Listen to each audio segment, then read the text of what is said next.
Well, I started to say good morning, but good evening, everyone.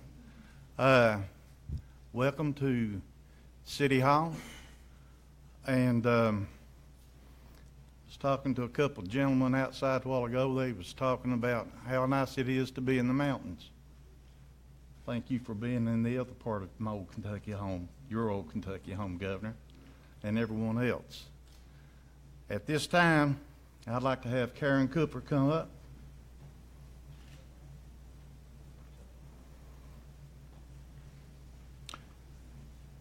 Karen is with our health department. I'm going to let her give a few opening comments, please. Thank you, Mayor. I'm Karen Cooper. I'm Director of Kentucky River District Health Department. We cover 7 counties here in the Cradd area.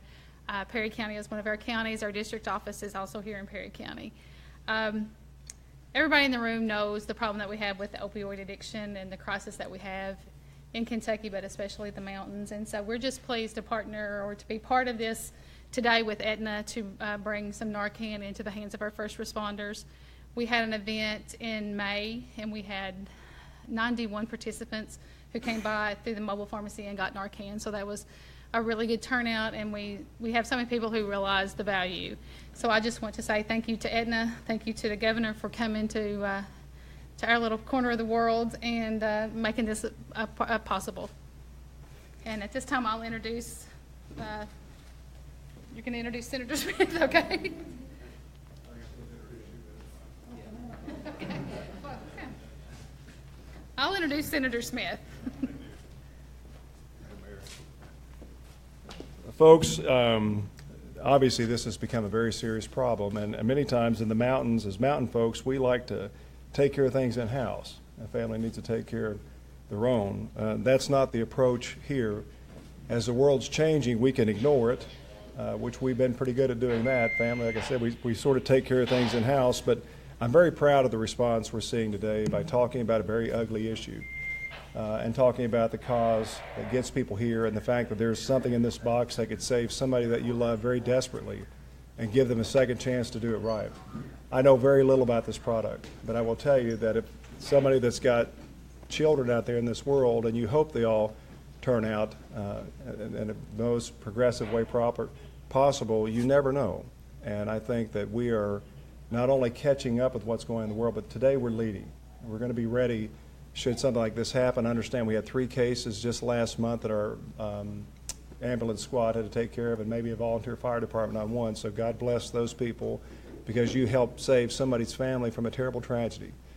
So I will turn it over to people that really know a lot about this, and I'm going to sit just like you all and listen so that I can be as informed and I can tell other people that I bump into today and as I go around the state what this product is and what it does and why we're trying to get ahead of this crisis. But thank you for coming today. It's very important. Thank you for being involved, and most importantly, thank you for being informed. And at this time, I will introduce you to Dr. Dan Netsch, I think it's right. Got it? Thank you. I'm looking forward to your comments. Let's give this guy a round of applause.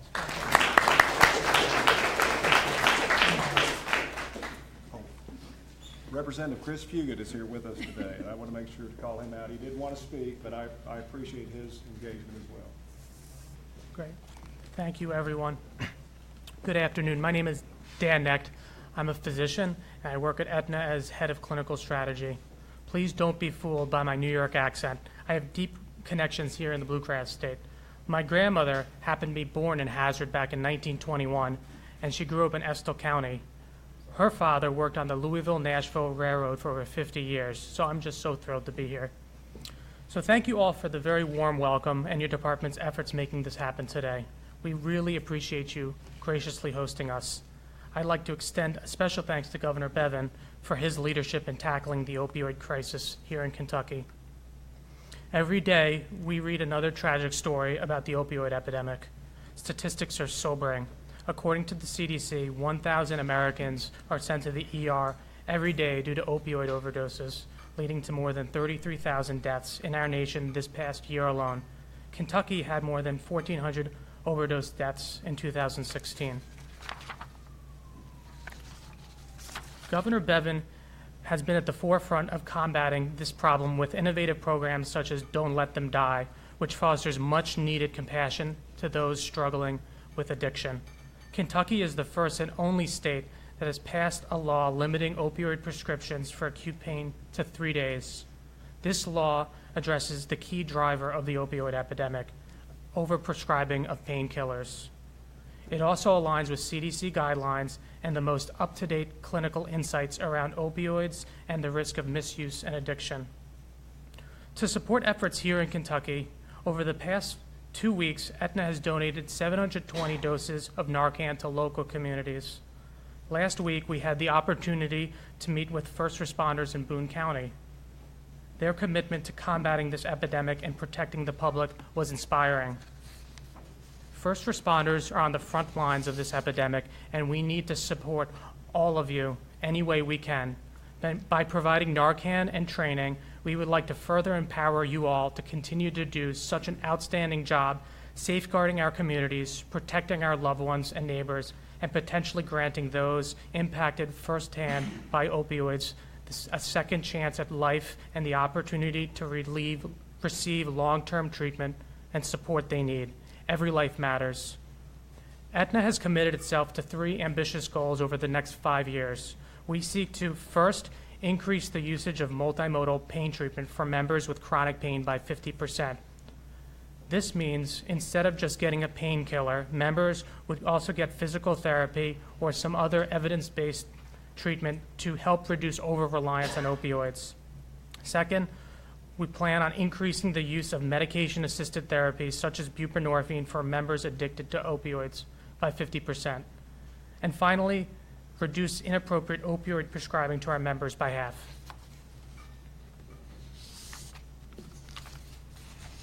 We hope that this donation of NARCAN will serve as a springboard for a deeper collaboration with the Commonwealth and communities like Hazard. We need to partner to address the entire spectrum of the opioid crisis, from promoting appropriate management of chronic pain to preventing opioid misuse and enhancing access to treatment and supporting those with addiction. So thank you all again, and I look forward to a continued partnership with the Commonwealth. So at this time, Governor Bevin.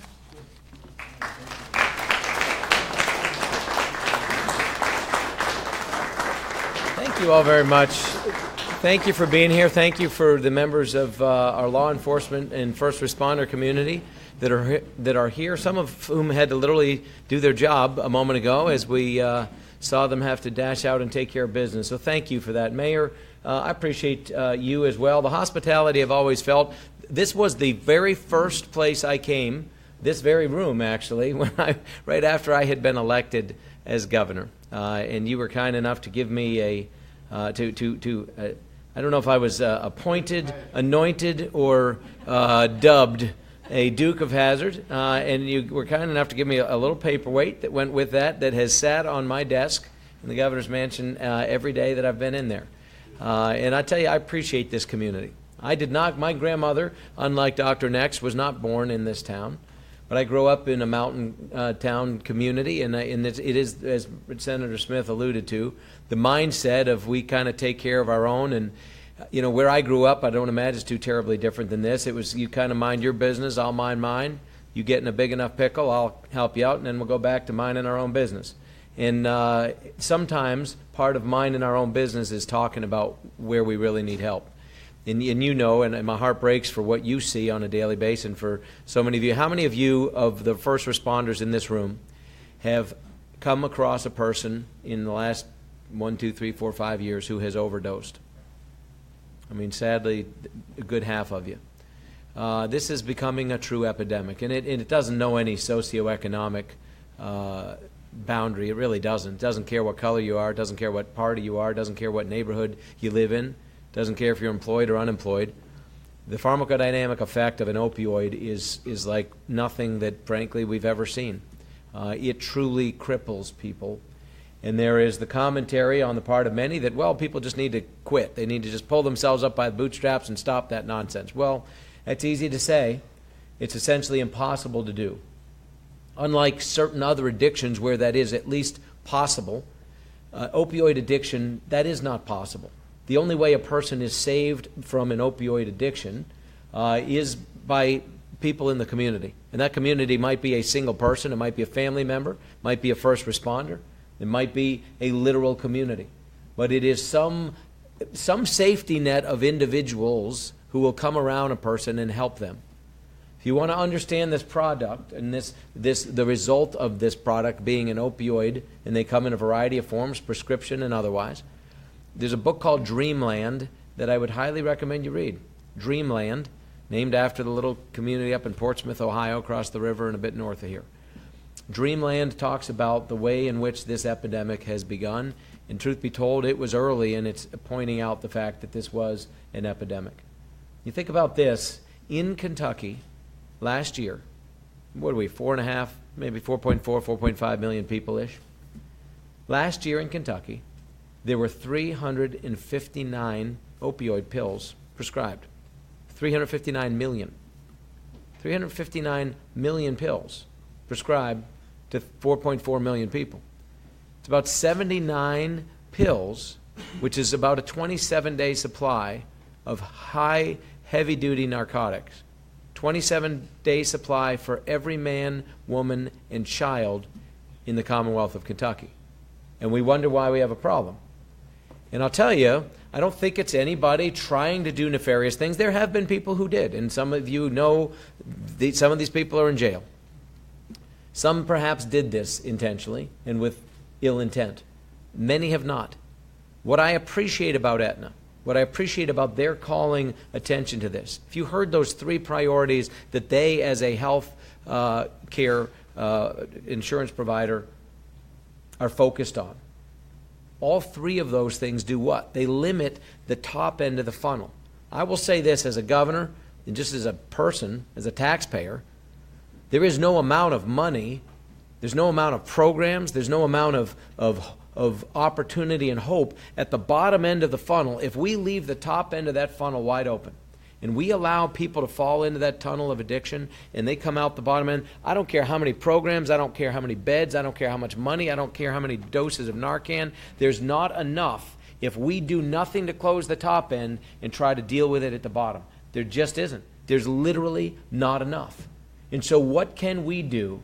And I do applaud Aetna for leading the way in terms of what can they do, in terms of what they cover, what they emphasize, where they invest their resources to help us. And we need to be thinking the exact same way, whether it's in this community, whether it's in our health departments, whether it's on our front lines, whether it's in our medical schools, whatever the case may be. How do we close that funnel of addiction? And one of the things is just to educate people, to talk about it. One of the purposes of what we're going to accomplish here in a moment is to show people how easy it is to administer something that, truth be told, I hope nobody ever has occasion to administer or needs to, and yet increasingly there is a need. It's not that complicated. And so education, talking about it. There's not a person in this room, I would bet good money, that there's not a person in this room that is more than 1 degree of separation away from somebody that's overdosed. Some of us know it and some of us may not know it. There are people that we know who are struggling with this and trying to keep a lid on it within their own families.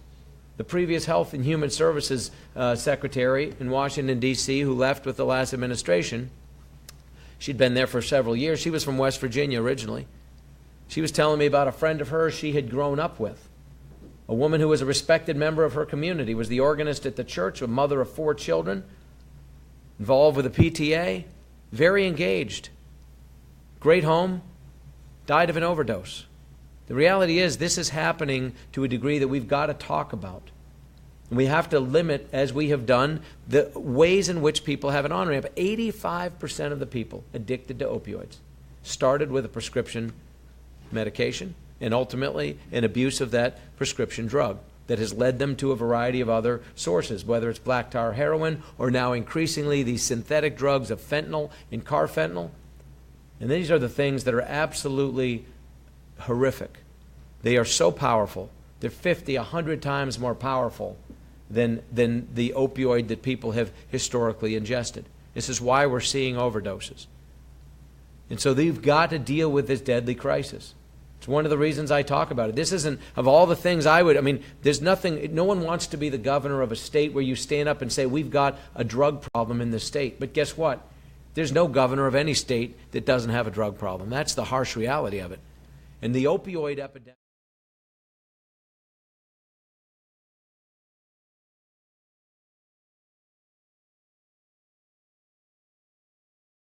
overdoses, I believe, in this county alone. And that number is going up. So how do we address it? First, we draw attention to it. We talk about what we can do in our medical schools. What are we doing to train doctors? You know, why doctors need to have a better sense of what we do to prescribe or not prescribe. You know, doctors should be trained in this. They should do, as part of their rotations, go through a rehab center. Understand what it is that the end result looks like if we're not careful at the top end of the funnel. Work with folks like Aetna who are able to bring us, Dr. Neck didn't really mention this. He kind of alluded to what they've done historically, what they've done only in Kentucky thus far. They're looking at potentially working with another state as well. But they have come to Kentucky first, and I'm grateful for that. And they've recently, in northern Kentucky, where this is a problem, given more than 700 doses of NARCAN. They're bringing 360 doses of NARCAN to this community, to this region, these surrounding counties. 360 doses. Every single one of these will save a person's life. There is the possibility that more than one of these would be needed to save a person's life, depending on how much they ingested. That's horrific to imagine as well. But this is a remarkable drug in terms of, it's called naloxone. Its brand name is NARCAN. But this is a drug that has the ability to reverse immediately the deadly effect of that overdose. But that doesn't solve the problem. It saves the life. I'll close with this. And for those of you who have encountered, and some of you, I won't ask you to raise your hand, some of you have probably encountered people more than once, and some have perhaps encountered the same person more than once. That's heartbreaking. It's gut-wrenching. And the human part of all of us would like to be cynical and say, you know what? They asked for it. They created this. You know, we should just let these people follow the logical consequences of their decisions. Let them reap what they sow. It's easy to say.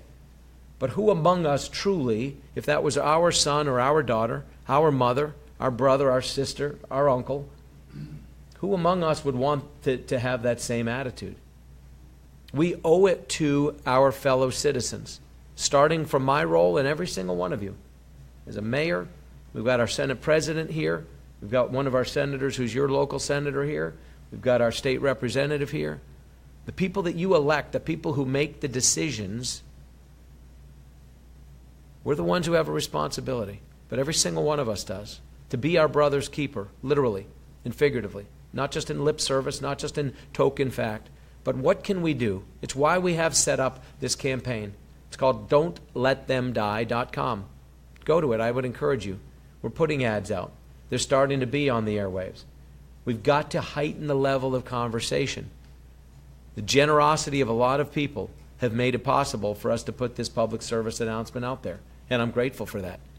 There's a lot of private organizations that want to help, but we as an elected group of folks also have a responsibility.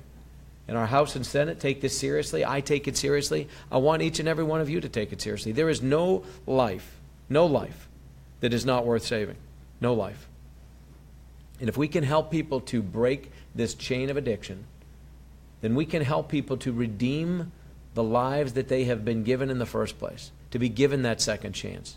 I recently was in the Rotunda in Frankfurt, and there were two individuals who spoke, a woman named Amy and a young man named Alex, whose lives, who literally found themselves, overdosing multiple times. In the case of Amy, Alex found himself, underneath an overpass in Dayton, Ohio. He's from Kentucky.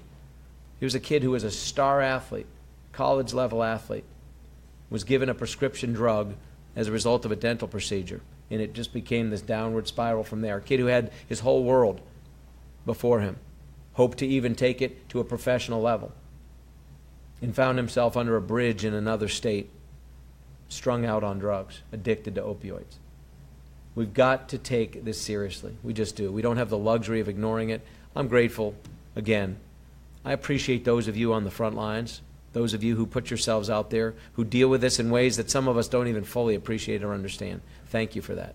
Thank you for being the ones who fight off the cynicism and the desire to, just say it's not worth it, and to keep stepping up and doing it. So thank you for that. We're going to fix this. We are Kentucky. Kentuckians have each other's back, not just in the mountains. The reality is this is our responsibility, it's our obligation, and we're going to do it. And I'm grateful to folks like Aetna who are coming alongside. And Dr. Neck, the fact that you do have roots here, Have you, and I don't mean to put you on the spot, but have you ever had occasion to be here in Harlan County to see where your grandmother was from prior to this trip? It's your first trip. Awesome. I hope we're taking good care of you. And here's what's awesome. You think about this. Now, here's a young man. I hope you don't mind my saying that. Increasingly I could say that to almost anybody, sadly. But I will say this. You're a fellow who's, one generation away, essentially, between you and a woman who was born and raised here in these mountains. And the things that you are doing as the chief medical officer for one of the largest healthcare companies in the country, that's what comes out of Kentucky. Those are the kind of roots that get planted here. And I appreciate you coming back here in helping us to help this community. So I think we're going to show a demonstration of how this works. We want those first responders, some of you know already. For others, it's going to be something you see for the first time. It's pretty straightforward and simple. And I don't know I forget who the volunteer is that's over here. Oh, it's the same. God bless you, sir. He is, I will say this, he plays a good overdose victim. I have had occasion to interact with him one other time in northern Kentucky. And so if you would come forward, I think that's what we want to do now is he's going to overdose right here on this table. And I will turn it back to you, Dr. Neck. Thank you so much.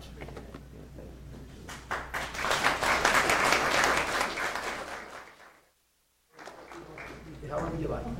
I tell you what, let me ask, and I mean this sincerely, and this is not to be for show. This is the power of having the media here is for people who are not in this room to understand how this works.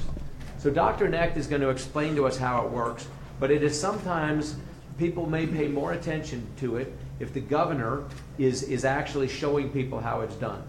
And so I'll leave it to you all if that's helpful to you. I'm happy to do it or not do it. But what we've done in the past is he will explain from a medical perspective what is being done, how it's done, how to place the victim, what to do first as it relates to interacting with the person who has been found unresponsive. But then I will do the very same thing and we'll demonstrate that, and I'll show you just how simple it actually is. So we can do that, and the person who will play the victim here of this overdose is going to be laying right here on the table. So I'm going to let Dr. Neck sort of take us through it, but we may do the very same thing a couple of times just so you can understand what it is we're doing. Thank you, Governor. So first of all, what do opioids do? Opioids work by binding to specific receptors in the brain. In doing so, they minimize the body's perception of pain. However, stimulating these receptors also triggers other systems in the body, such as mood. So opioids can cause a euphoria or that feeling of high, which results in its potential for misuse, abuse, and dependence. Opioids can also decrease the drive to breathe and drop blood pressure. What is an opioid overdose? An opioid overdose occurs when a patient consumes a toxic level of painkillers or when an individual uses heroin or fentanyl at toxic levels. The use of alcohol or sedatives can increase a patient's risk of an overdose. So how do you identify and treat an overdose? First, you need to identify and recognize the 3 signs of an opioid overdose. Those are decreased mental status. So the person will not wake up or respond to verbal stimuli or touch. The second is a reduced drive to breathe. This can range from slow or shallow breathing to no breathing at all. Oftentimes, the person will have blue or purple fingers and lips due to a lack of oxygen. And then finally, pinpoint pupils, meaning the black center part of the eye is very small. So at this point, I'd like to demonstrate how to use NARCAN with somebody with a suspected opioid overdose. The goal of this demonstration is to show how simple this life-saving intervention really is, and that anyone here should feel empowered to potentially save a life with NARCAN. So this is NARCAN. So this is a pre-filled, needle-free device that requires no assembly and can deliver a single dose of life-saving NARCAN or naloxone into one nostril. Naloxone, which is the active ingredient, has been around since the 1970s and been used by EMTs and physicians to reverse opioid overdoses. It's generally very safe. It is a reversal agent for all opioids, including Percocet, morphine, Vicodin, OxyContin, fentanyl, and heroin. However, This has no impact on somebody who is overdosed on alcohol, cocaine, or other sedatives. Any patient or victim who presents with signs or symptoms of an opioid overdose should be administered naloxone. So the first step is when you arrive at the scene with an individual with a potential opioid overdose is activate emergency medical services. This individual likely needs to be at a hospital or a clinic. Second step is to assess mental status. Can this person be awakened verbally or with physical stimuli such as a sternum rub? Third, if you know how to check a pulse and do CPR, do so, check a pulse, and if there is no pulse, this is a cardiac arrest and you should start CPR. However, if you don't know how to check a pulse or are unsure, you can check for breathing. So look, listen, and feel for breath sounds. I'll demonstrate that shortly. If breathing is irregular or slow, or if you're unsure, administer NARCAN. The administration of NARCAN is simple. Index finger and middle finger on either side of the nozzle, thumb on the plunger, insert into the nose, depress the plunger. So at this point, I'll demonstrate, and then we'll have Governor demonstrate as well. So upon arriving at the scene, activate emergency medical services. Sir, are you okay? No response, sternum rub. No response. I can check a pulse or look, listen, and feel for breathing. First, just make sure there's nothing in the airway. Don't see anything. Then, look, listen, and feel for rise and fall of the chest cavity. Seems shallow and slow. At this point, administer NARCAN. Support the individual's neck. Insert the nozzle in until the fingers are flush against the nose, and then deliver the NARCAN. So within a few minutes, there should be better breathing, more spontaneous breathing. At this point, roll the patient or individual on his side, and you can use his arms to protect his head, and then wait for emergency medical services to arrive. The administration of NARCAN can cause or precipitate an opioid withdrawal syndrome. It's an uncomfortable situation, but it's not life-threatening, and cause pain, anxiety, agitation, nausea, maybe vomiting. That should definitely not preclude you from administering NARCAN. If the individual does not resume spontaneous breathing adequately, you can administer more NARCAN to the other side of the nose. Great. So just to recap real quickly, activate emergency medical services, determine the mental status. If he or she is not responsive, check pulse if you can. Otherwise, check breathing. Abnormal or slow breathing, administer NARCAN. Great. Thank you. It is important to understand literally what's inside this box. The reason we're not opening these are actual doses of naloxone, NARCAN. But inside, this is what you find. This is literally what is inside of it. It's as simple as that. Once it's been opened up and unpacked, it is preloaded. There is nothing to be damaged on the individual administering. There is no needle. The thing that's important as well that we didn't talk about, increasingly exposure to fentanyl and carfentanil is coming at the expense of some of our first responders. There has been in the news, and some of you have seen this, individuals who have been compromised, whose health has been compromised because of an ingestion of or interaction with the very drugs they're responding to others having overdosed on, including some canines as well. Some of our police dogs have also been affected by this, both individuals and canine officers as well. So these are the kind of things that we need to be mindful of. This isn't just affecting the individual who has ingested it themselves. Others who are responding are finding a problem. Again, as was noted, and this I say this as a civilian, as a non-medical person, as a non-first responder, who's a non-trained EMT or whatever the case might be, there are simple things, as Dr. Necht had noted. You're looking for the three basic signs. First of all, is there a seeming diminished capacity of mental awareness and responsiveness? Is there a diminished capacity to breathe or even seeming desire of the body to try to breathe? You know, are the eyes dilated, you know, in a way that is unnatural, little pinpoint pupils? You may not be able to see them. But these are the three kind of things you're looking for in a nutshell. But then you also may have come across somebody who's suffering from something other than an overdose. It's important to understand there's a lot of other, look around, assess the situation.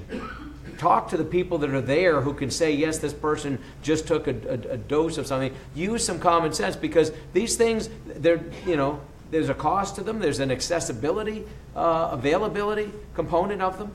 You want to be thoughtful in the way in which they would be administered if you happen to have one.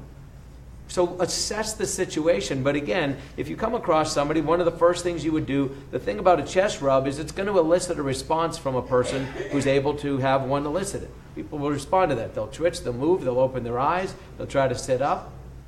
So doing just a simple chest rub, if there's no response at all, and this person is not responding at all, let me hit them a little harder. No, I mean, this, and seriously, just that simple little thing is a powerful way to elicit an initial reaction. You couple that with the fact, again, looking for, you know, if you can take a pulse, if you know how to take a pulse, if you're not comfortable with that, if you don't know how to perform CPR, do as was noted. Look, are they breathing? Is there any sign of breathing? Can you see any movement? Can you hear it? The very basic, simple things that were just described, that's literally all there is to it. Look for an individual who is in distress, having shown these proper signs. If, in fact, the answer is you're not getting a response, that's when you would administer this. And it is literally, you just put it up the nostril, you depress it, and it's as simple as that. Depress it slowly and firmly in its entirety. It goes just like this. It's a little thing. You just press the plunger. And at that point, you would then want to put, as was noted, the person in a position where they can help to sustain themselves. So you would want to turn them forward. Take the arm, put it under the head so that the individual is less in distress, more in a position where their breathing cannot be suffocated by just their own weight. Try to give them an opportunity. What's the most critical thing to have done even before any of this starts? Call 911. These guys are the professionals. Call 911. It's as simple as that. We can do this because we are Kentucky. Don'tLetThemDie.com. Go to this website, figure out how we can spread the word, how we can save our fellow Kentuckians, and what we can do to make people aware of the fact that this is a big problem. We've got to fix this problem. And with one step at a time, one dose at a time, one piece of information at a time, we can make it happen. Thank you so much. Thanks for being here. Any questions that any of you have of Dr. Knecht?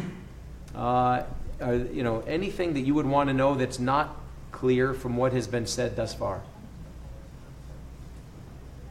Anybody? Great. Thank you. And for those of you in the media that would like, I assume you'll make yourself available, as will I. If we can help you in any way, shape, or form, happy to do that. And thank you to you, sir. Well done. Survived again. You survived again. Outstanding.